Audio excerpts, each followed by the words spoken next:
Bismillah.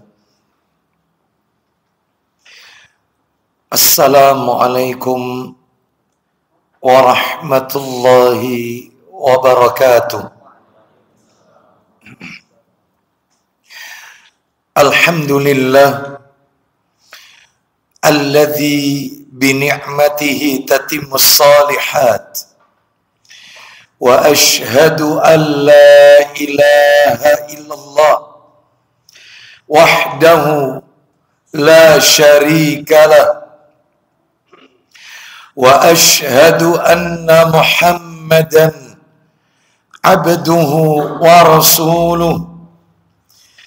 Ya ayyuhalladzina amanu ittaqullaha haqqa tuqatih wa la tamutunna illa wa antum muslimun. Amma ba'du, fa inna asdaqal hadisi kitabullah wa khairal hadi hadi Muhammadin sallallahu alaihi wasallam wa syarral umuri muhdatsatuha wa kullu muhdatsatin bid'ah wa kulla bid'atin dhalalah wa kulla dhalalatin finnar. Ikhwan wa akhwati fillah, bapak-bapak, ibu-ibu, kaum muslimin dan muslimah, jamaah salat maghrib Masjid Al-Huda yang semoga dimuliakan oleh Allah Subhanahu wa ta'ala. Puji dan syukur tidak henti-hentinya selalu kita panjatkan kepada Allah Tabaraka wa ta'ala atas segala karunia nikmat yang telah Allah berikan kepada kita, yang tentunya kita tidak akan pernah mampu, tidak akan pernah bisa menghitung-hitung nikmat tersebut. Sebagaimana Allah Subhanahu wa ta'ala menegaskan dalam ayatnya, wa in ta'uddu ni'matallahi la tuhsuha, dan jika kalian menghitung-hitung nikmat Allah, maka pasti kalian tidak akan pernah mampu, tidak akan pernah bisa menghitung-hitung nikmat tersebut. Allah Subhanahu wa ta'ala tidak pernah memerintahkan kita untuk menghitung-hitung nikmat, tetapi Allah justru memerintahkan kita untuk mensyukuri nikmat-nikmat yang telah Allah karuniakan kepada kita tersebut. Allah menegaskan pula dalam ayatnya, fadhkuruni adzkurkum washkuruli wala takfurun. Maka ingatlah kalian kepadaku, niscaya aku akan mengingat kalian. Bersyukurlah kalian kepadaku, dan janganlah kalian ingkar, kufur kepadaku. Surat Al-Baqarah ayat 152.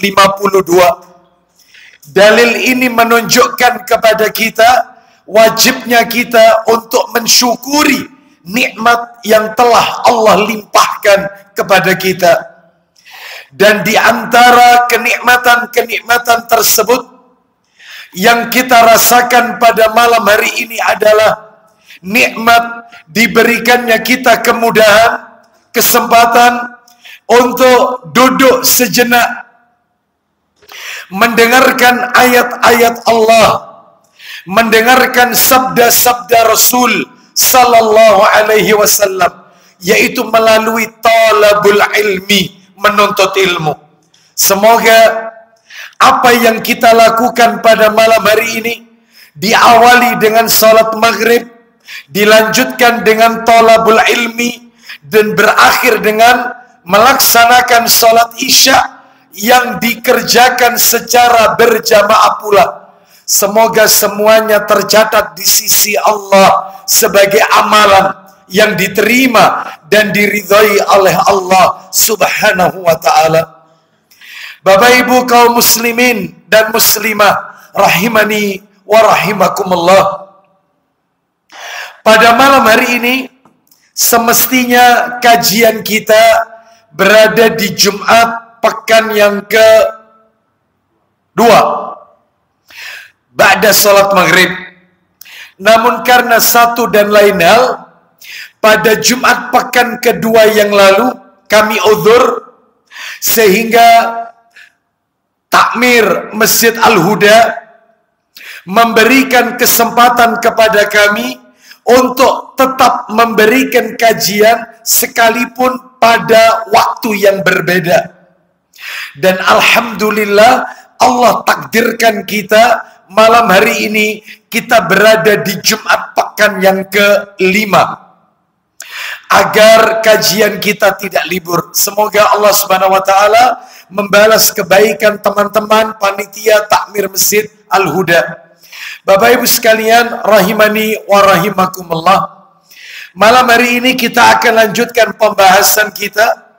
Kita masih berbicara kitab yang ditulis oleh seorang ulama besar, Abu Abdullah Muhammad bin Ismail bin Ibrahim bin Al-Mughirah bin Bardisbah Al-Ju'fi rahimahullah, yang kita kenal dengan nama Imam Al-Bukhari. Beliau memiliki kitab yang kita bahas secara rutin, yaitu kitab Al-Adabul Mufrad. Kitab yang di dalamnya berisi tentang etika atau adab-adab di dalam Islam. Dan kita masih berada pada awal-awal pembahasan.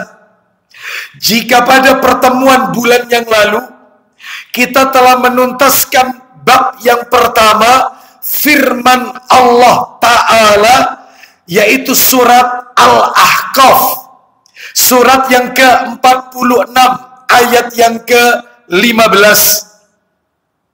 Surat Al-Ahqaf, surat yang ke-46 ayat yang ke-15, di mana di dalam firman Allah ini berbicara tentang bab berbakti kepada kedua orang tua, birrul walidain. Dan itu sudah kita bahas. Bahkan kalau tidak salah terakhir saya sudah sampaikan bagaimana bentuk berbakti kepada kedua orang tua, baik ketika orang tua masih hidup, lebih-lebih ketika orang tua telah wafat. Dan juga materi itu juga sudah kita tuntaskan, bagaimana sikap seorang anak kepada orang tua yang berlainan akidah, non-muslim. Dan ini pun sudah kami sampaikan. Baik, pada malam hari ini Bapak Ibu sekalian, kita akan memasuki hadis nomor 1, masih di bab birrul walidain.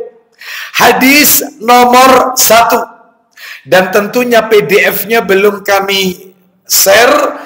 Jika memang materi ini tuntas, maka nanti akan kami share. Hadis nomor 1.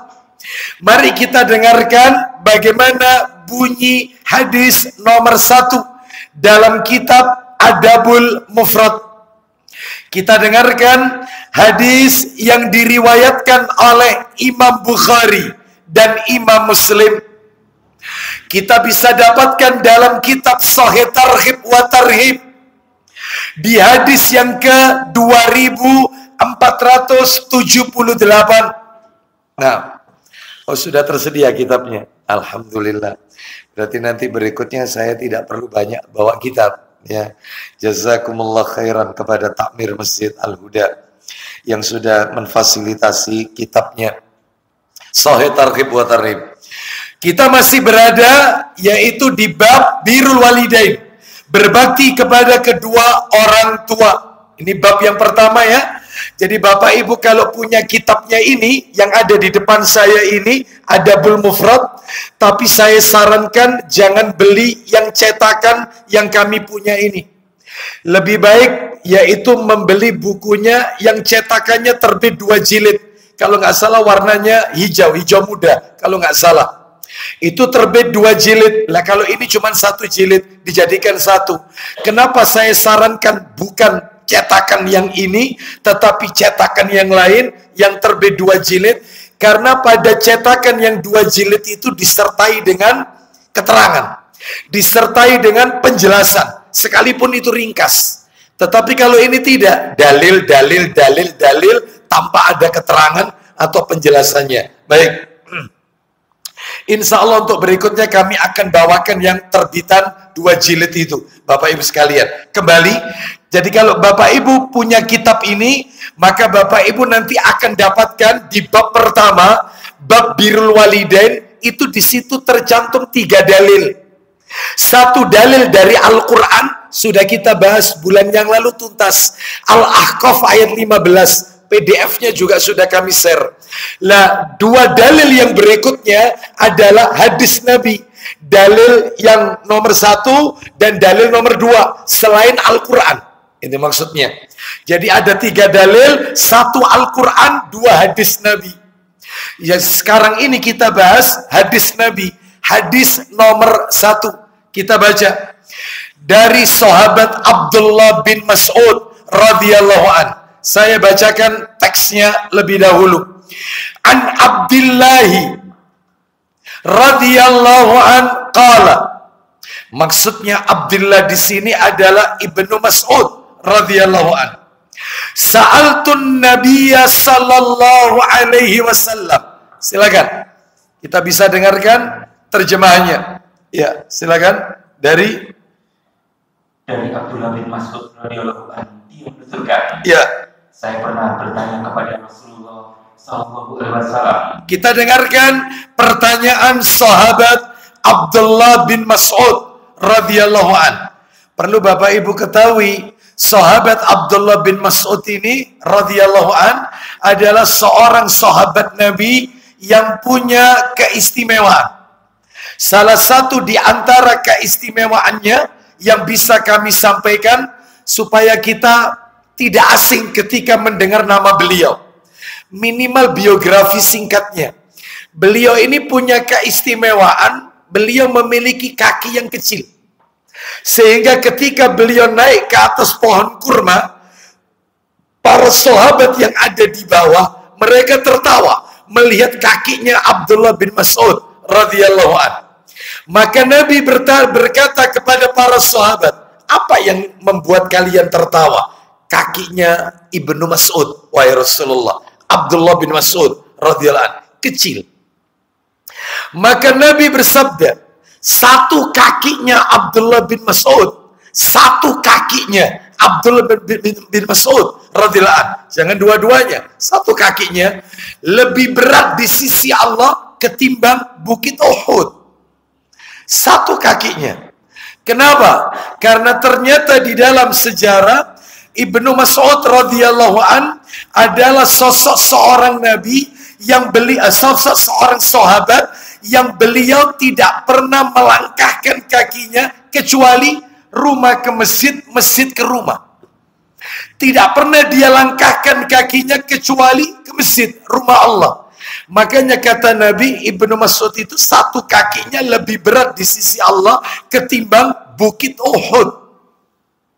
Bahkan Bapak Ibu, Ibnu Mas'ud radhiyallahu an ini adalah seorang sahabat Nabi yang Nabi ajarkan sebuah doa yang istimewa. Bapak Ibu bisa lihat doa itu di dalam bukunya Ustadzuna, Ustadz kita, yaitu Yazid bin Abdul Qadir Jawas, hafizahullah ta'ala. Buku yang berjudul Kumpulan Doa dari Al-Quran dan As-Sunnah. Bisa dicek di buku itu, riwayat Ibnu Hibban. Nabi mengajarkan khusus doa itu kepada Ibnu Mas'ud radhiyallahu anhu, dan tentunya kepada kita umatnya ila yaumil akhir. Apa itu doanya? Bagus doanya. Dan silakan itu dihafalkan. Itu ada di bukunya Ustadz Yazid Jawas, hafizahullah ta'ala. Kumpulan doa dari Al-Quran dan As-Sunnah yang sahih. Doa itu berbunyi, Allahumma inni as'aluka imanan la yartad wa na'iman la yanfad wa murafaqata Muhammadin sallallahu alaihi wasallam fi a'la jannatil khuldi. Isi doa ini meminta 3 hal kepada Allah Azza wa Jalla. 3 hal. Yang pertama, Allahumma inni as'aluka imanan la yartad. Ya Allah, sesungguhnya aku memohon kepadamu iman yang tidak akan pernah lepas. Yang kedua, wa na'iman la yanfad. Nikmat yang tidak akan pernah habis. Jadi minta kepada Allah agar terus diberi karunia nikmat. Yang ketiga, lah ini yang penting. Ini yang penting. Yang insya Allah besok akan kami sampaikan, yaitu di di perumahan Auri Sidoarjo ba'da subuh. Yaitu yang ketiga ini adalah wa murafaqata Muhammadin sallallahu alaihi wasallam fi a'la jannatil khuldi, dan bisa menyertai Nabi Muhammad sallallahu alaihi wasallam di surga yang tertinggi, kekal untuk selamanya. Jadi isi doa yang ketiga ini adalah minta bersama Nabi, menemani sang utusan di surga Allah, kekal untuk selamanya. Jadi inilah doa yang Nabi ajarkan kepada Ibnu Mas'ud radhiyallahu an. Kembali kepada tema kita, materi kita. Ulang lagi Abu Hurairah, silakan ulang lagi dari sahabat Abdullah bin Mas'ud radhiyallahu an. Silakan. Dari Abdullah bin Mas'ud radhiyallahu an, dia menuturkan, Iya. Saya pernah bertanya kepada Rasulullah sallallahu alaihi wasallam. Kita dengarkan pertanyaannya beliau kepada Nabi sallallahu alaihi wasallam.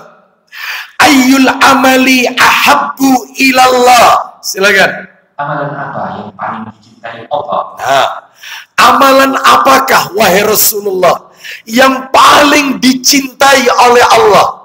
Paling dicintai oleh Allah. Kita dengarkan. Qala as-salatu ala waktiha. Silakan. Beliau menjawab, Silakan. sholat pada waktunya. Yang pertama, amalan yang paling dicintai oleh Allah adalah sholat on time. Sholat tepat pada waktunya. Sholat itu bukan sometimes. Sholat itu bukan anytime. Tetapi sholat itu harus on time. Tepat pada waktunya. Kita lanjutkan. Qala summa ayyun. Silakan. Saya bertanya, Kata Abdullah bin Mas'ud radhiyallahu an, beliau bertanya lagi. Silakan. kemudian apa Rasulullah? Ya, kemudian apa lagi wahai Rasulullah selain sholat, amalan yang paling dicintai oleh Allah? Qala summa birrul walidain. Silakan. Beliau menjawab, berbakti kepada kedua orang tua. Yang kedua adalah berbakti kepada kedua orang tua. Ini masuk materi kita di sini. Amalan yang paling dicintai oleh Allah Azza wa Jal setelah sholat adalah birrul walidain, berbakti kepada orang tua. Kita lanjutkan. Qala summa ayyun. Silakan. Lalu saya bertanya, Abdullah bin Mas'ud radhiyallahu anhu bertanya lagi. Silakan. kemudian apa wahai Rasulullah? Kemudian apa lagi wahai Rasulullah? Kita dengarkan. Qala al jihadu fi sabilillah. Silakan. Beliau menjawab, Ya. berjihad di jalan Allah. Jihad di jalan Allah. Masih ada itu ya? Masih ada? Oh sudah. Sebenarnya masih ada tambahan redaksinya. Saya lanjutkan ini. Redaksinya, tambahannya. Qala Ibnu Mas'ud, Abdullah bin Mas'ud radhiyallahu an berkata, haddatsani bihinna walau istazattuhu lazadani. Kata Ibnu Mas'ud radhiyallahu an, Nabi sallallahu alaihi wasallam sendiri yang menyampaikan kepadaku 3 hal tersebut. Salat, birrul walidain, dan jihad fisabilillah. Nabi sendiri yang menyampaikannya kepadaku. Jadi maksudnya Ibnu Mas'ud ini beliau ingin memberikan penekanan bahwasanya beliau menerima nasihat ini bukan dari orang lain, tetapi langsung dari lisan Nabi yang beliau dengar, tidak melalui perantara orang lain. Enggak. Jadi ini, terus belum kelar ini terjemahannya tadi. Walau istazattuhu lazadani. sekiranya aku minta lagi, niscaya Nabi Shallallahu Alaihi Wasallam akan menambahkannya untukku. Andai kata aku minta lagi, pasti Nabi menambahkan. Kan tadi Ibnu Mas'ud berkata, summa ayyun, lalu apa lagi wa Rasulullah? Summa ayyun, lalu apa lagi wa Rasulullah? Itu kata Abdullah bin Mas'ud radhiyallahu an, andai kata aku minta lagi, pasti diberi. Lalu kenapa Ibnu Mas'ud kok tidak minta lagi?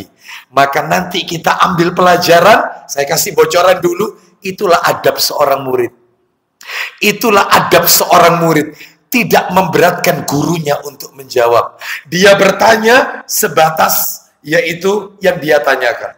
Dia tidak berlebihan dalam bertanya yang akan memberatkan guru dan akan menyebabkan kebosanan. Ya. Baik, ini adab seorang murid kepada gurunya. Nah, nanti kita akan bahas ini. Baik, Bapak Ibu sekalian, rahimani wa rahimakumullah, hadis ini mengandung 9 pelajaran. 9 pelajaran. Hadis ini mengandung 9 pelajaran. Iya. Kenapa kok tidak digenapkan 10 sekali gitu, Ustaz? Allah suka yang ganjil. Bapak Ibu sekalian, rahimani wa rahimakumullah. Pelajaran apa yang bisa kita ambil dari hadis ini? 1. Yang pertama ini, pelajaran pertama. Mudah-mudahan Bapak Ibu masih terniang-niang ya, masih ingat hadis tadi ya. Saya sadur dulu ya, saya ringkas. Abdullah bin Mas'ud radhiyallahu an bertanya, amalan apa yang paling dicintai oleh Allah, wahai Rasulullah? Nabi menjawab, sholat tepat pada waktunya. Lalu apa lagi, wahai Rasulullah? Birrul walidain, berbakti kepada kedua orang tua. Lalu apa lagi, wahai Rasulullah? Jihad fisabilillah. Selesai. Lalu Abdullah bin Mas'ud radhiyallahu anhu berkata, aku dengar langsung Nabi menyampaikan itu kepadaku. Dan andai kata aku minta lagi, niscaya Nabi akan menambahkannya. Baik, pelajaran pertama. Pelajaran yang pertama, dalam beramal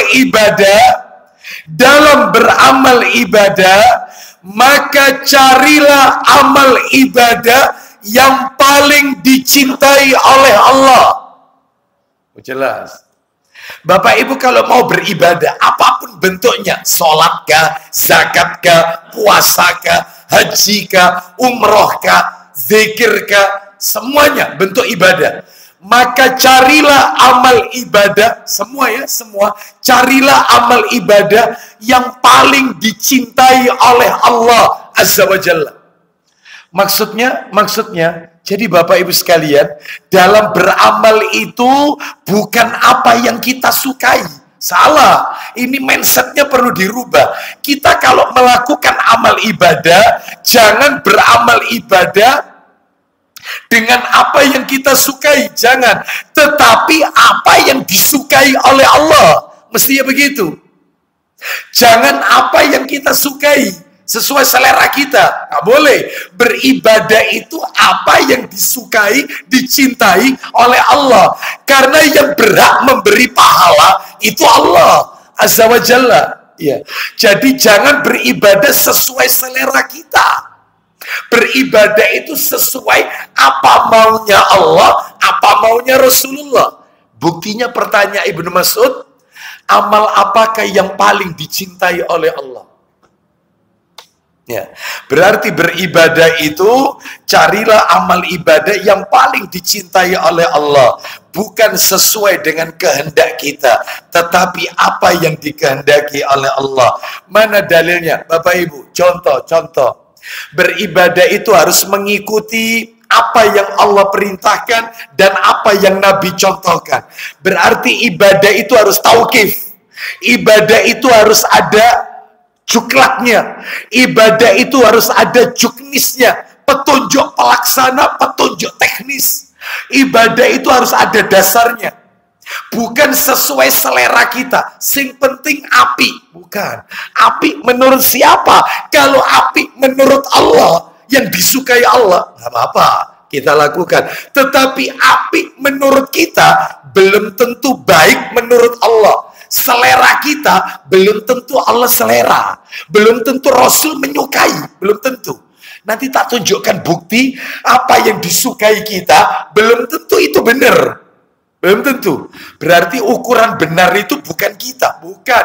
Ukuran kebenaran itu Quran dan Sunnah. Dengan pemahaman para sahabat. Itulah ukuran benar, Bapak Ibu sekalian. Jadi ibadah nggak boleh selera kita. Tetapi apa yang dimaui Allah. Contoh ya, contoh. Dalam masalah sholat. Nabi kan bilang dalam masalah sholat, sallu kama ra'aitumuni usalli. Kan gitu. Coba dibuka Bukhari, Sahih Bukhari. Nomornya 1939. Coba. Bukhari 1939. Coba. Bukhari 1939. Dari sahabat Malik bin Al-Huwairits radhiyallahu an. Ayo dibaca. Sahih Bukhari 1939. Itu kalau nomor aslinya beda nomor aslinya. Nomor aslinya 6008. Nomor asli 6008. Ini kan cetakan terjemahan. Silakan. Iya, 1939. Ya, silakan. Nanti akan ketemu Malik bin Al-Huwairits. Silakan. Dari Abu Kilabah radhiyallahu anhu bahwa Malik menceritakan kepada kami. Maksudnya Malik di sini Malik bin Al-Huwairits radhiyallahu anhu. Silakan. Katanya, kami datang kepada Nabi Sallallahu Alaihi Wasallam. Terus. Dan kami pemuda-pemuda yang hampir sebaya. Terus. Kami tinggal bersama beliau selama 20 malam. Jadi Malik bin Al-Huwairits radhiyallahu anhu seorang pemuda bersama pemuda yang lain tinggal bersama Nabi ya selama 20 hari, 20 malam. Istilahnya daurah lah, daurah bersama Rasulullah. 20 hari. Ya, rumahnya jauh, ninggalkan istri, ninggalkan anak, ninggalkan keluarga. Memang tujuannya untuk taklim sama Nabi. 20 hari. Lalu Nabi melihat gelagat mereka selama 20 hari itu. Nabi melihat rupanya mereka sudah rindu sama keluarga mereka. Maka Nabi menyuruh mereka pulang. Lanjut jalan ceritanya. Rasulullah SAW sangat halus perasaannya. Terus. Sebab itu, setelah beliau mendengar bahwa kami telah ingin bertemu dengan keluarga. Nah, Nabi tahu bahwasanya mereka ini sudah rindu sama keluarganya. 20 hari, bukan sepekan 2 pekan ini. Lanjut teruskan. Beliau menanyakan kepada kami tentang keluarga yang kami tinggalkan. Nah, terus kemudian. Lalu kami ceritakan kepada beliau. Lanjut. Nabi berkata, silakan. Kembalilah kepada keluargamu dan tinggallah bersama mereka. Kalau gitu sekarang kalian pulang.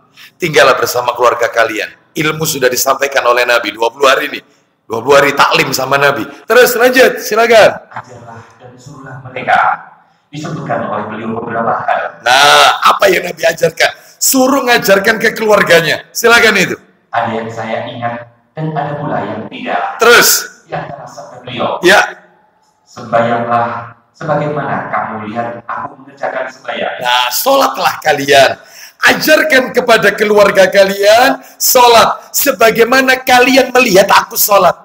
Selama 20 hari kalian bersamaku, sholatlah kalian sebagaimana kalian melihat aku sholat. Berarti orang menunaikan sholat saja nggak boleh semau gue.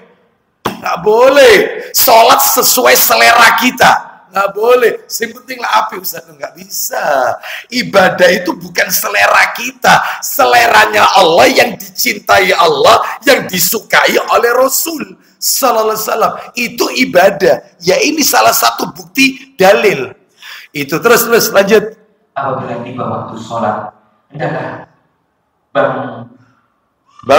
bangun terus kumandangkan adzan. Seorang di antara kamu dan yang paling tua menjadi imam. Nah, hendaklah salah seorang di antara kalian menjadi imam sholat. Baik, itu masalah sholat. Masalah haji, apa kata Nabi? Dalam bab haji, Nabi pernah bersabda, khudhu anni manasikakum. Ambillah dariku manasik kalian. Berarti haji harus mengikuti manasik tata cara Rasul Sallallahu Alaihi Wasallam. Bagaimana tawaf yang benar, bagaimana sa'i yang benar, bagaimana ketika di Mina, bagaimana ketika di Musdalifah, kerikil yang dicari itu besarnya seberapa, cara melempar jumrah itu bagaimana, bagaimana itu dengan yaitu tawaf ifadah dan seterusnya. Jadi ibadah harus mengikuti petunjuk Nabi. Saya tunjukkan terakhir satu bukti, yaitu bahwasannya apa yang menurut kita baik, belum tentu menurut Rasul baik. Dikoreksi sama Nabi. Menurut kita baik, selera kita, tapi belum tentu menurut Allah dan Rasulnya itu baik. Coba dibuka Sahih Muslim, nomornya 1128. Sahih Muslim 1128 dari Abdullah bin Amr bin Al-As radhiyallahu an. Silakan. Dari Abdullah bin Amr bin Al-As radhiyallahu an. Ini orang paling kuat ini. Sahabat Nabi ini, juru tulis Nabi, penulis Nabi. Jadi beliau yang menulis semua hadis Nabi. Namanya Abdullah bin Amr bin Al-As radhiyallahu an. Ini orang paling kuat ibadahnya. Silakan. Ayo. Ya. Aku puasa sepanjang masa. Aku puasa setiap hari. Terus. Dan menamatkan Al-Quran setiap malam. Quran tak tamatkan tiap malam. Masya Allah. Tiap malam hatam. Dan tiap hari puasa. Lanjut. Kemudian. Mungkin perbuatanku itu dilaporkan orang kepada Nabi Sallallahu Alaihi Wasallam. Terus. Atau mungkin juga beliau menyuruh orang memanggilku. Singkat cerita, lanjut. Supaya aku datang kepada beliau. Setelah beliau datangi, maka beliau bertanya kepadaku. Nah, apa pertanyaannya Nabi kepada Abdullah bin Amr bin Al-As radhiyallahu anhu? Silakan. Betulkah apa yang diceritakan orang kepadaku? Yaitu bahwa engkau puasa sepanjang masa dan mendapatkan baca Al-Quran sepanjang malam. Stop. Apa benar katanya orang kau ini puasa tiap hari, hatam Quran tiap malam? Apa benar? Apa jawabannya? Jawabku, benar ya Nabi Allah. Benar wahai Rasulullah. Apa tujuanmu? Apa jawabannya? Abdullah bin Amr. Silakan lanjut. Tidak ada maksudku berbuat demikian, melainkan hanya untuk kebaikan. Dia mengatakan, aku melakukan itu tidak ada lain tujuanku, ingin cari pahala. Aku ingin melakukan kebaikan-kebaikan menurut dia. Apakah itu dibenarkan oleh Allah dan Rasulnya tiap hari puasa, hatam Quran tiap malam? Dikoreksi sama Nabi. Padahal tujuannya baik loh. Makanya tujuan baik harus didukung dengan cara yang baik. Niat yang baik, kalau caranya salah, tidak mengikuti petunjuk Rasul, maka nggak akan jadi baik, Bapak Ibu sekalian. Makanya ibadah itu nggak boleh selera kita. Ibadah itu carilah yang dicintai Allah. Jangan sesuai selera kita. Apa kata Nabi? Koreksinya, silakan. Cukup buat kamu sebulan 3 hari aja. Jangan tiap hari. Lanjut. Sesungguhnya sudah cukup jika engkau puasa 3 hari dalam sebulan. Nabi nggak nyebut tanggal ya. Nabi nggak nyebut tanggal. Apakah itu 13, 14, 15? Nabi nggak nyebut tanggal. Yang penting sebulan 3 hari. Makanya bagi kita, jangan berpatokan 13, 14, 15 Ayyamul Bid. Boleh. Tidak harus 13, 14, 15. Ini dalilnya. Nabi nggak nyebut tanggal. Yang penting sebulan 3 hari. Mau tidak urut, mau urut, nggak apa-apa. Bebas. Seperti itu. Yang penting sebulan 3 hari. Lah karena Abdullah bin Mas'ud ini kebiasaan tiap hari, lalu disarankan sebulan cuma 3 hari, nggak ngamper. Apa kata Abdullah bin Mas'ud? Terlalu sedikit wahai Rasulullah. Coba ditambahkan lagi. Oh, memang orang kuat ini, kuat ibadah. Ayo lanjut. Jawabku ya Rasulullah. Silakan. Sesungguhnya aku sanggup lebih dari itu. Aku sanggup lebih dari itu. Tambahkan lagi. Jangan sebulan 3 hari. Lanjut, silakan. Sampai beliau. Ya. Engkau punya kewajiban terhadap istrimu. Kau punya kewajiban loh. Tiap hari puasa. Kasihan istrimu. Lanjut. Terhadap tamu-tamu. Kasihan tamu-tamu, bahkan dirimu sendiri. Apa nggak kasihan dengan dirimu tiap hari puasa? Terus lanjut. Dan terhadap dirimu sendiri. Nah, terus. Karena itu puasalah seperti puasa Nabi Daud alaihissalam. dikasih solusi terakhir sama Nabi. Ya wis. Kalau kau masih kuat, ya wis puasa Daud aja. Bukan Senin Kamis, puasa Daud. Terus lanjut pertanyaannya Abdullah. Karena beliau adalah orang yang paling taat beribadah. Jawabku ya Stop. Rasulullah. Sama Nabi dikasih lagi keterangan. Puasalah seperti puasanya Nabi Daud. Terus ada tembel-tembelnya tadi. Karena Nabi Daud itu orang yang paling taat beribadah. Maksudnya Nabi, jangan melebihi puasa Daud deh. Jangan deh. Gak ada orang paling taat kecuali Nabi Daud alaihissalam. Ojo melebihi Nabi Daud. Ini sudah manusia paling taat, ini sudah. Maksudnya begitu. Terus akhirnya Abdullah radhiyallahu anhu berkata, silakan. Jawabku ya Rasulullah. Ya. Bagaimanakah puasa Nabi Daud itu? Bagaimana puasa Nabi Daud itu? Apa jawaban Nabi? Jawab beliau, dia puasa sehari dan berbuka sehari. Puasa sehari, berbuka sehari, sehari puasa, sehari tidak, sehari puasa, sehari tidak. Sampai kapan? Sakuatnya. Nggak ada batas waktunya. Baik, maka untuk puasa sudah dikoreksi sama Nabi. Tinggal satu yang belum dikoreksi. Kebiasaannya Abdullah bin Amr bin Al-As radhiyallahu anhu. Apa itu? Baca Quran hatam tiap malam. Dikoreksi. Apa kata Nabi? Silakan. Dan sabda beliau selanjutnya, Silakan. tentangkanlah Al-Quran sekali sebulan. Jangan tiap malam dihatamkan. Quran itu hatamkan sebulan sekali. One day, one juz. Sehingga 30 hari hatam Quran. Setahun 12 kali hatam. Sebulan sekali aja hatam. Lawang dia kebiasaan tiap malam hatam. Gak ngamper. Minta dikurangi jumlah harinya. Lanjut, silakan. Jawabku, ya Rasulullah, Ya. aku sanggup lebih dari itu. Kurangi jumlah harinya. Aku sanggup. Apa kata Nabi? Sabda beliau, amalkanlah 20 hari sekali. Ya wis, kalau masih kuat 20 hari sekali deh. 20 hari sekali. Jangan tiap malam. Jadi baik menurut kita, belum tentu baik menurut Rasul. Jangan aneh-aneh dalam beribadah ini. Jangan sesuai selera kita. Ada aturannya ini. Ya. Terus kemudian ngamper enggak lah, minta lagi dikurangi. Silakan. Jawabku, ya Rasulullah, Ya. aku sanggup lebih dari itu. Kurangi lagi jumlah harinya. Ya sudah, kalau begitu. Silakan. Sabda beliau, tamatkanlah 10 hari sekali. Berarti 1 hari 3 juz. 10 hari hatam. Berarti sebulan 3 kali hatam. Dia tetap minta kurangi lagi. Kurang. Orang kuat ini memang. Kuat ini. Terus lanjut, silakan. Jawabku, Ya. aku sanggup lebih dari itu. Aku sanggup lebih dari itu. Kurangi lagi jumlah harinya. Terus.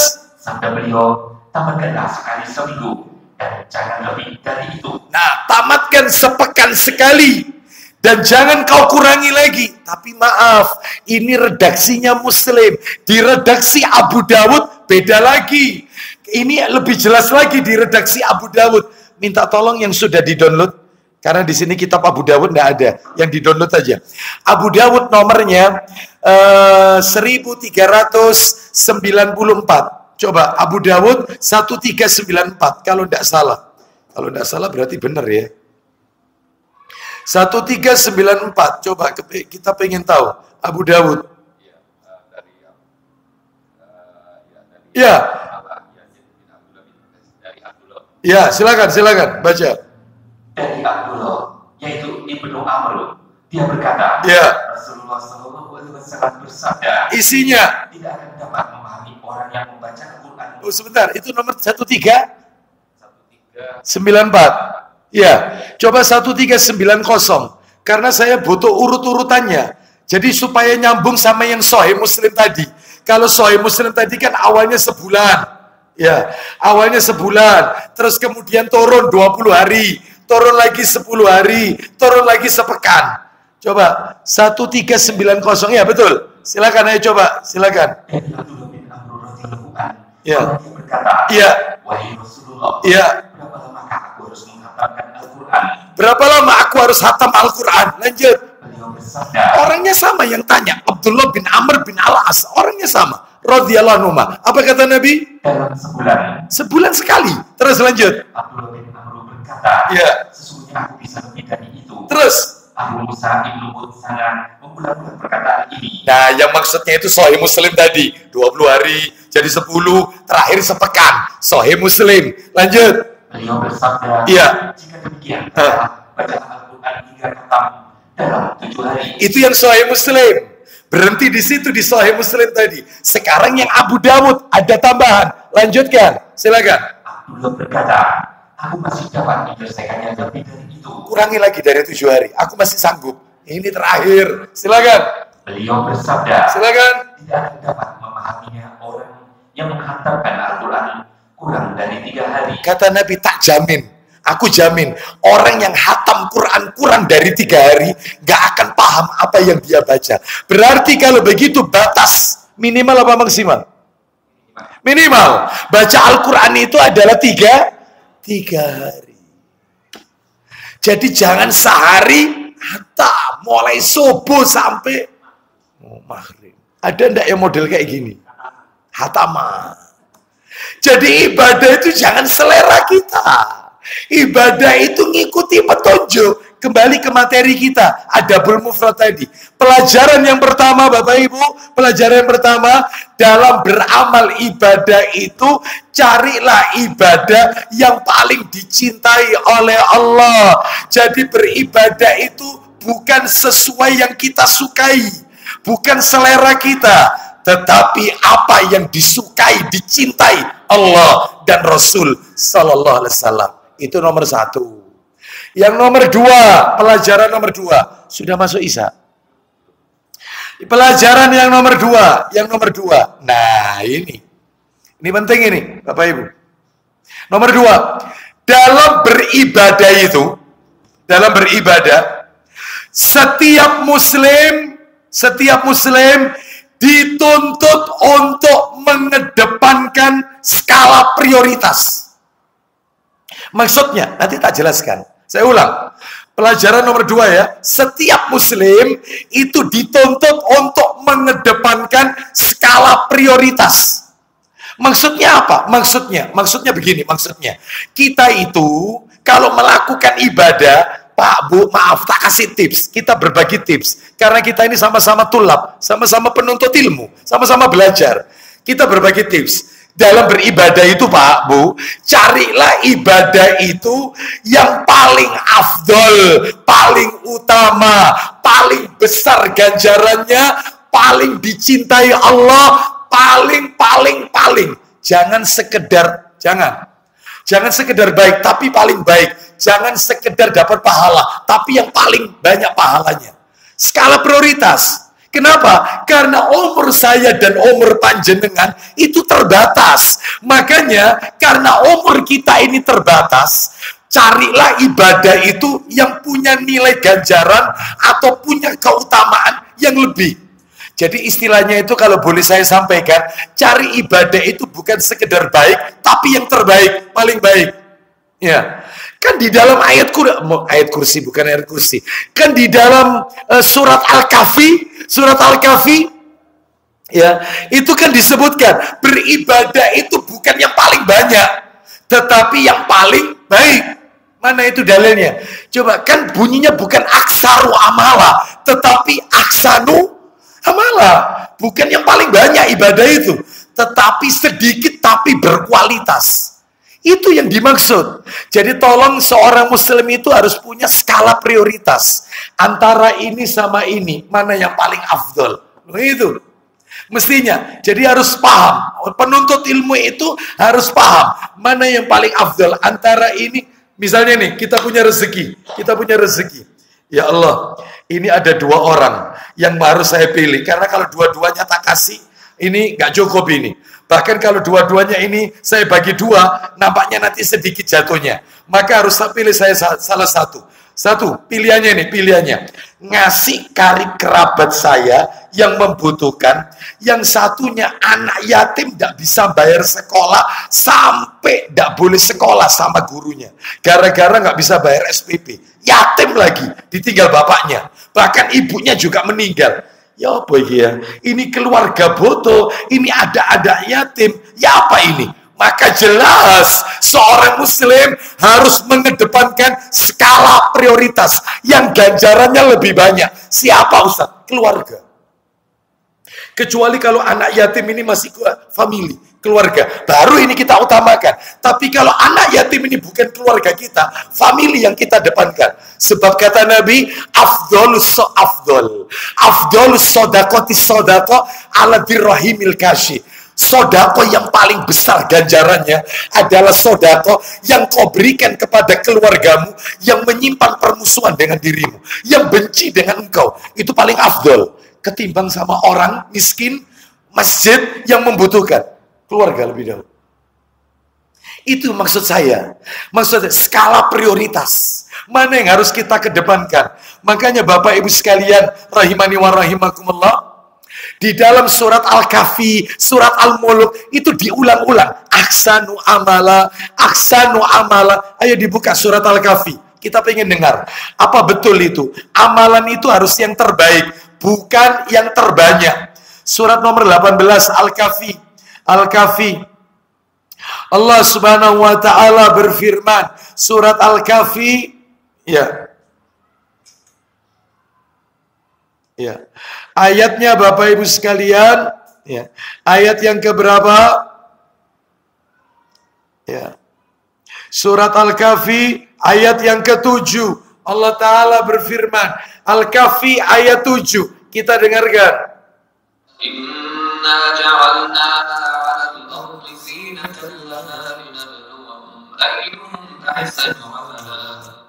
Jelas sekali, ahsanu, bukan aksaru. Silakan, ayo. Sesungguhnya kami telah menjadikan apa yang ada di bumi sebagai perhiasan baginya. Untuk kami memuji mereka. Silakan poinnya. Siapakah di antaranya yang terbaik perbuatannya? Ulang lagi yang terakhir, siapakah? Siapakah di antaranya yang terbaik perbuatannya? Bukan yang baik tapi terbaik, best of the best. Yang terbaik.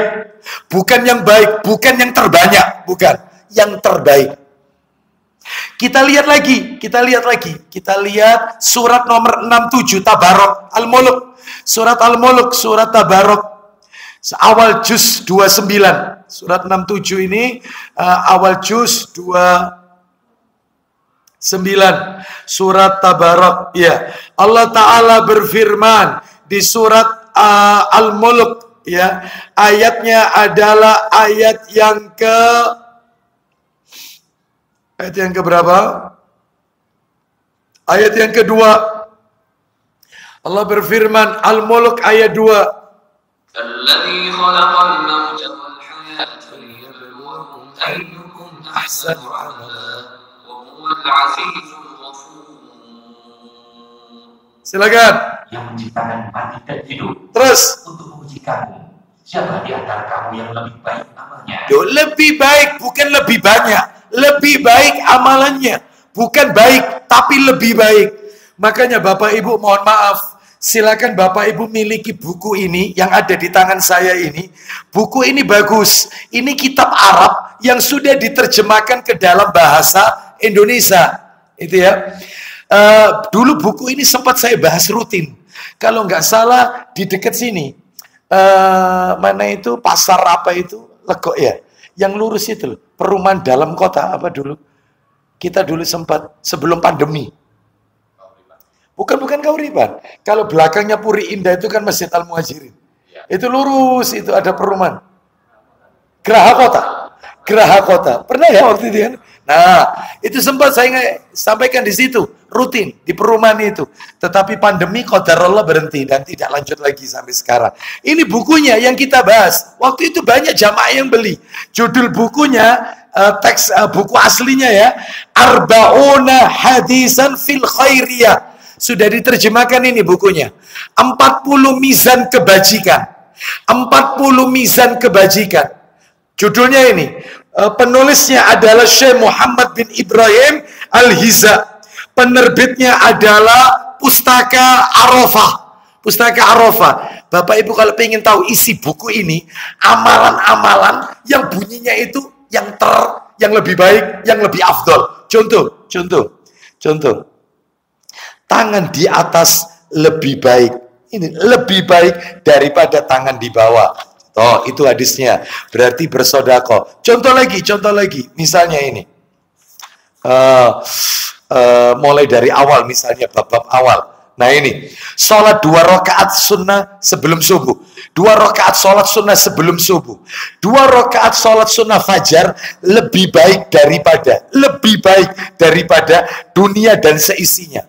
Jadi amalan-amalan yang lebih afdol, lebih baik, lebih besar ganjarannya, yang lebih dicintai, yang lebih disukai oleh Rasulullah. Banyak zikir yang lebih disukai Rasul. Subhanallah, walhamdulillah, wala ilaha illallah, wallahu akbar. Itu lebih disukai oleh Rasulullah. Contoh lagi. Oh banyak, ini ada 40 di sini. Belajar Quran sama mengajarkan. Sebaik-baik kalian. Ada kata-kata sebaik-baik kalian, yang terbaik, yang belajar Quran dan mengajarkan Quran. Seperti itu. Ya. Terus ada lagi. Pokoknya di sini itu intinya berbicara tentang amalan yang best of the best. Yang baik dari yang terbaik dari yang baik. Nah, itu ya. Ini, coba ini. Abdullah bin Umar radhiyallahu anhu bertanya, wahai Rasulullah, Islam yang bagaimanakah yang paling baik? Orang Islam yang bagaimanakah yang paling baik? Yang paling baik. Kata Nabi, orang Islam yang paling baik adalah mereka yang memberikan makanan kepada fakir miskin dan suka menyebarluaskan salam kepada orang yang kau kenal dan orang yang tidak kau kenal. Inilah orang Islam yang paling baik, best of the best. Jadi ini berbicara amalan-amalan. Sudah masuk Isya? Baik, kita skors dulu nanti, adzan Isya, setelah itu kita lanjutkan. Jadi intinya Bapak Ibu sekalian, kembali ke materi kita, saya simpulkan dulu yang nomor 2, dalam beramal ibadah itu, setiap muslim dituntut untuk apa tadi?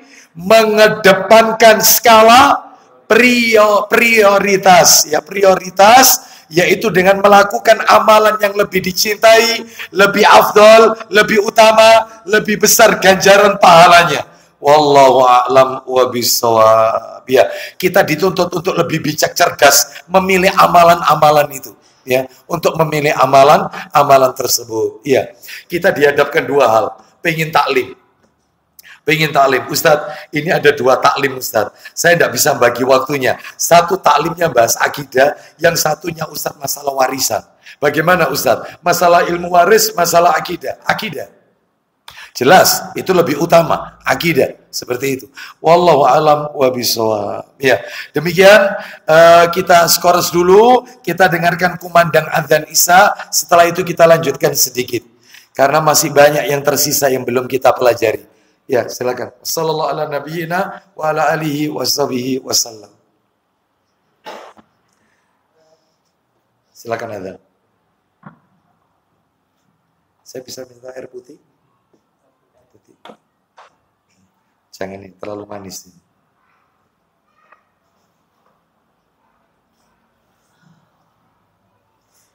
Allahu Akbar, Allah.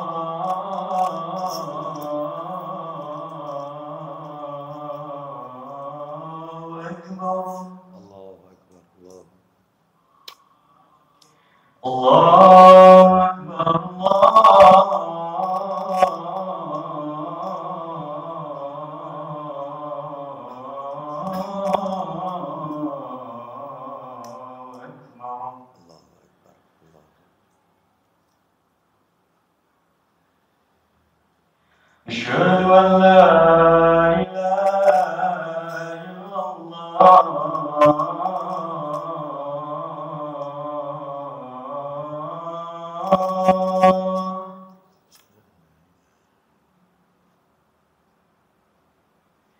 أشهد أن لا إله إلا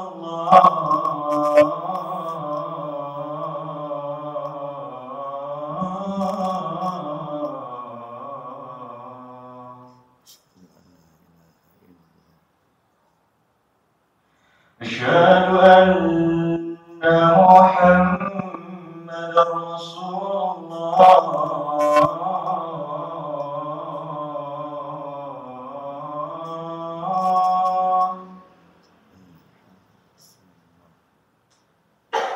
أشهد أن محمدا رسول الله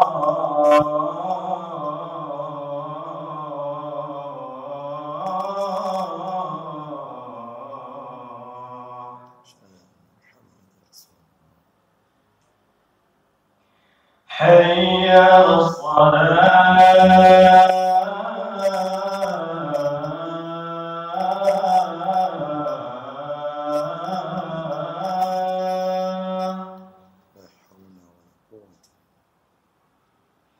حي على الصلاة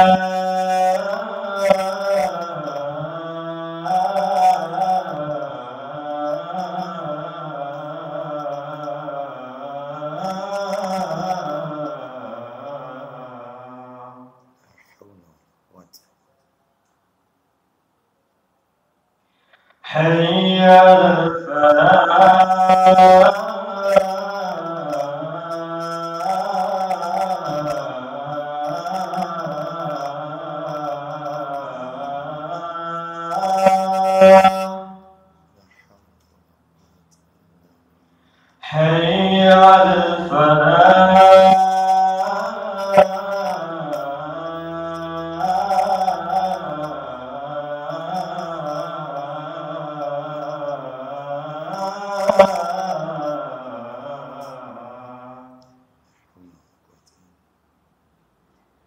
Allahu Akbar.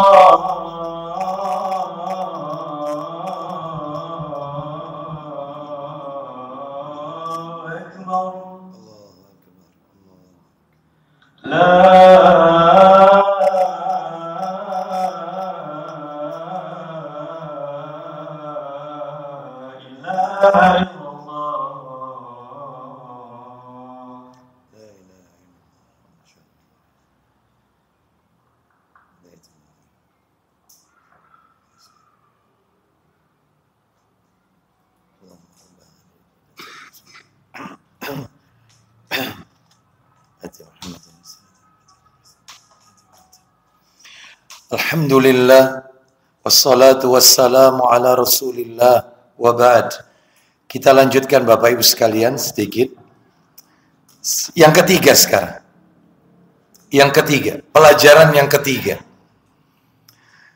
Pelajaran yang ketiga adalah Rasulullah sallallahu alaihi wasallam mengawali nasihatnya dengan menyebutkan hak Allah terlebih dahulu. Kan Nabi tadi ketika ditanya amal apa yang paling dicintai oleh Allah, Nabi sebutkan yang pertama sholat, tepat pada waktunya. Sedangkan Bapak Ibu harus tahu, sholat itu adalah haknya Allah setelah mentauhidkan Allah. Jadi saya ulang ya, pelajaran yang ketiga ini adalah Rasulullah Sallallahu Alaihi Wasallam mengawali nasihatnya tadi dalam hadis tadi dengan menyebutkan haknya Allah terlebih dahulu, yaitu sholat. Kan nomor satu sholat, nomor dua kan birrul walidain, nomor tiga kan jihad fisabilillah. Sholat diutamakan. Sedangkan Bapak Ibu kan tahu yang namanya ibadah sholat itu adalah haknya Allah yang kedua. Hak Allah yang kedua setelah mentauhidkan Allah. Bapak Ibu kalau tahu yang namanya daftar isi rukun Islam. Rukun Islam ada 5. Yang pertama 2 kalimat syahadat. Ini tauhid ini. 2 kalimat syahadat. Yang kedua sholat ternyata. Lah sholat ini kan bentuk beribadah kepada Allah. Berarti hanya Allah. Ya. Sebab nanti yang berikutnya kan birrul walidain. Birrul walidain itu sesama manusia. Berarti maksudnya Pak Ustadz ini kalau mau disimpulkan, Nabi itu mengawali nasihatnya ini hablum minallah dulu. Ya, itu kesimpulannya. Hablum minallah, sholat itu hablum minallah. Baru tadi yang nomor 2, birrul walidain. Itu hablum minannas. Nanti belakangan, kita bahas dulu yang ini sekarang. Mari kita dengarkan daftar urut rukun Islam. Daftar urut rukun Islam. Kita dengarkan. Coba dibuka Sahih Muslim. Sahih Muslim nomor 10. Sahih Muslim nomor 10. Itu kalau nomor aslinya 16. Nomor asli 16. Yang kita baca ini cetakan terjemahan nomor 10. Silakan kita dengarkan. Dari Umar radhiyallahu anhu. Ya. Apa itu sabdanya? Silakan. Islam dibina atas 5 perkara. Islam itu dibina atas 5 perkara. Ya, bangunan Islam. Jadi Islam ini diibaratkan bangunan. Islam ini dibangun atas 5 perkara. Pondasi Islam itu 5. Apa saja itu? 1. Mentauhidkan Allah. Mentauhidkan Allah. Sebentar Ustaz.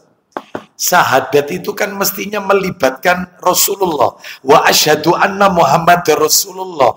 Kok cuma disebut mentauhidkan Allah? Berarti kan cuma asyhadu alla ilaha illallah tanpa Muhammad Rasulullah. Kita jawab. Bapak Ibu mohon maaf, harus tahu. Katanya para alim ulama, ketika orang itu menyebut la ilaha illallah, itu di dalamnya sudah terkandung Muhammad Rasulullah.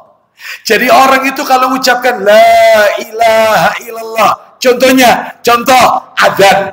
La ilaha illallah. Itu terkandung di dalamnya Muhammad Rasulullah. Contohnya, mayit, maaf, orang yang nazak sakaratul maut, calon mayit sebelum meninggal, kita disuruh mengajarkan kepadanya kalimat tauhid. La ilaha illallah. Gak pakai Muhammad Rasulullah. Hanya la ilaha illallah. Karena di dalamnya sudah terkandung Muhammad Rasulullah. Termasuk ini barusan. Bahkan Bapak Ibu sekalian, disebutkan oleh para alim ulama, mu'allaf itu orang-orang yang baru masuk Islam, ketika dia membaca yaitu syahadat, dia hanya mengucapkan la ilaha illallah, maka itu sudah masuk Islam tanpa menyertakan wa asyhadu anna Muhammad Rasulullah. Masuk Islam. Ustaz, bukan la ilaha illallah Ustaz, tetapi nggak fasih, la ilaha illallah, masuk Islam. Ustaz, bukan bahasa Arab, bahasa Indonesia. Tidak ada ilah kecuali Allah, tidak ada Tuhan kecuali Allah, masuk Islam. Tidak boleh mempersulit mereka untuk masuk Islam. Meskipun nggak pakai dan saya bersaksi Nabi Muhammad utusan Allah, masuk Islam.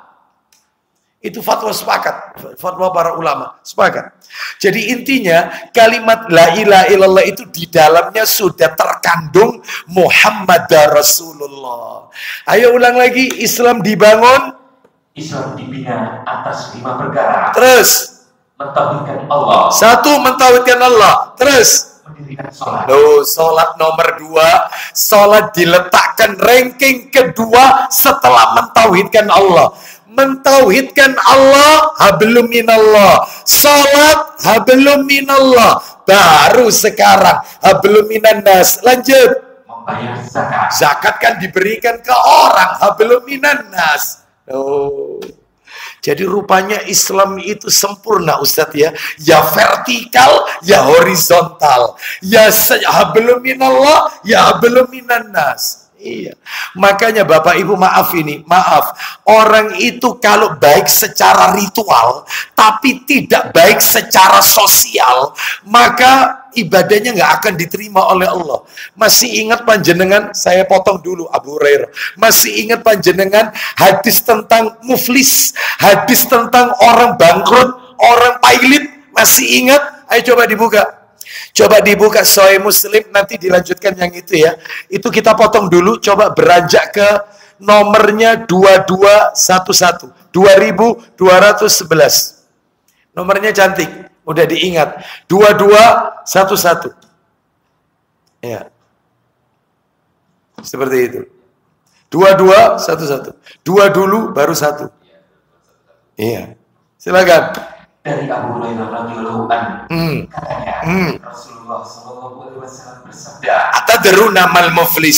Silakan. tahukah kamu apa arti muflis itu? Bangkrut atau pailit. Lanjut. Jawab para sahabat, Innal muflisa man la dirhama lahu wala mata. Silakan. muflis menurut kami ialah orang yang tidak punya uang dan tidak punya harta. Itulah orang bangkrut, orang pailit, orang tidak punya apa-apa. Itu orang muflis. Kata Nabi, silakan. Rasulullah SAW bersabda, Innal muflisa min ummati. Silakan. muflis dari umatku akan datang kelak di hari kiamat. Ya'ti yaumal qiyamah bisolatin wa siyamin wa zakatin. Silakan. Muflis dari umatku akan datang kelak di hari kiamat membawa sholat, Terus. puasa, Terus. dan zakat, Lanjut. dan membawa dosa Wa ya'ti qad syatama hadza. karena dia pernah maki orang. Yang pertama dosanya jadi rajin sholat, ya rajin berbuat dosa. Ya, dosa apa? Dosa wa qadhafa hada, dosa maki orang.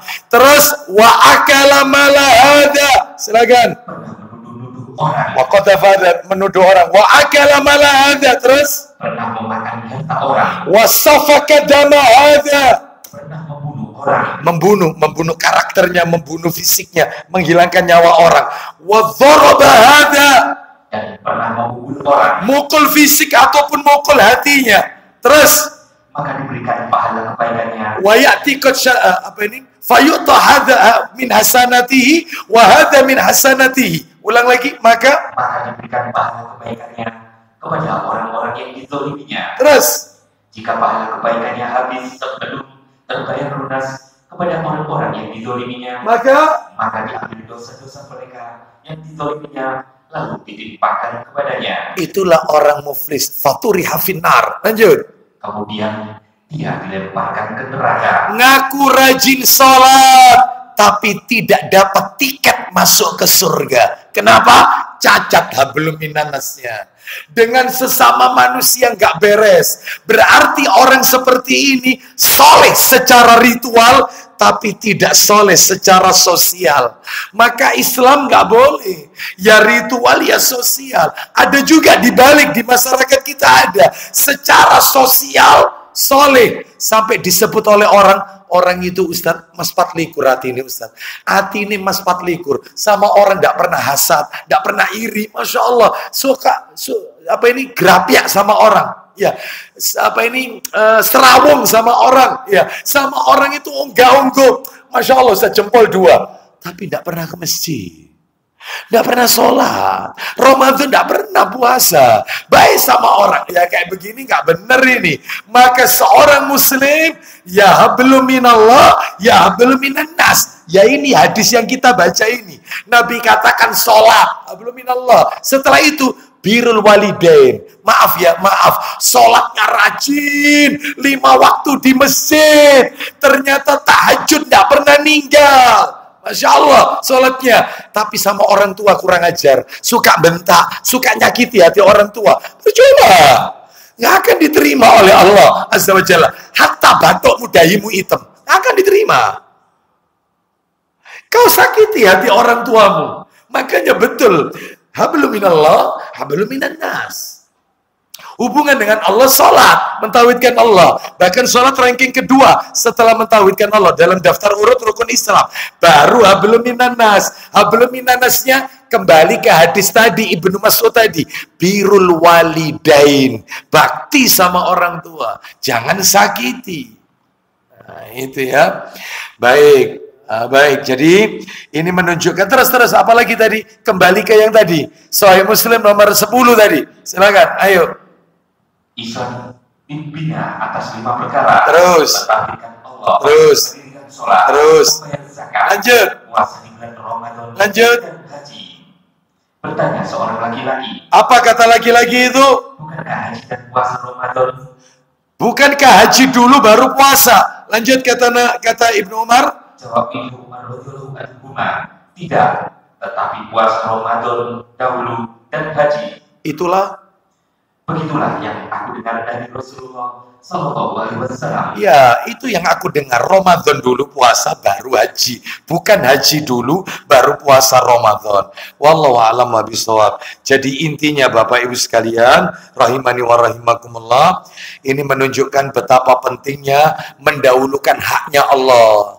Kenapa? Karena Allah sang pencipta segala sesuatu, yang maha agung lagi berkuasa, Allah yang maha mendengar, ya Allah yang mengatur seluruh urusan, Allah yang maha hidup, Allah yang menghidupkan, Allah yang memberi rizki kepada kita. Maka dalam hal ini Allah punya hak untuk didahulukan. Ya. Apa haknya Allah yang didahulukan? Sholat. Ya, mentauhidkan Allah terus sholat. Makanya nasihatnya tadi kepada Ibnu Mas'ud, amalan yang paling dicintai Allah adalah sholat. Ya, baik. Bapak Ibu sekalian, itu yang nomor 3. Untuk yang nomor 4, panjang ini Bapak Ibu. Panjang ini, nomor 4, 5, 6, 7 tambah panjang, sampai 9. Insya Allah kita akan lanjutkan pada kesempatan yang akan datang. Insya Allah. Baik, sampai di sini ada yang mau bertanya? 1 sampai 3 ya. 1. Saya belum menyentuh masalah sholat ya. Saya belum menyentuh masalah sholat. Ya, seperti itu. Dan saya belum menyentuh birrul walidain. Ini masih 1, pelajaran 1 sampai 3. Baik. Kalau memang tidak ada yang bertanya, saya cukupkan sampai di sini. Kita akhiri dengan kafaratul majelis. Semoga Allah meridhoi seluruh amal ibadah kita. Semoga Allah menjadikan kita orang-orang yang istiqomah dalam mentaati Allah dan Rasulnya Sallallahu Alaihi Wasallam sampai ajal menjemput kita. Semoga Allah memberikan kita kemudahan dalam beribadah kepada Allah sampai ajal menjemput kita. Wa'bud rabbaka hatta ya'tiyakal yaqin. Sembahlah Allah sampai datang ajal kematian. Sebab ibadah itu tidak boleh musiman. Ibadah itu tidak mengenal musim. Ibadah itu garis finishnya adalah ajal, maut. Oleh karena itu mudah-mudahan Allah mudahkan semua bentuk ibadah yang kita lakukan. Dan mudah-mudahan Allah wafatkan kelak kita husnul khatimah. Kita tutup wassallallahu ala nabiyyina wa ala alihi washabihi wasallam. Subhanakallahumma wa bihamdika asyhadu an la ilaha illa anta astaghfiruka wa atubu ilaik. Wa akhiru da'wana anil hamdulillahi rabbil alamin. Assalamualaikum warahmatullahi wabarakatuh.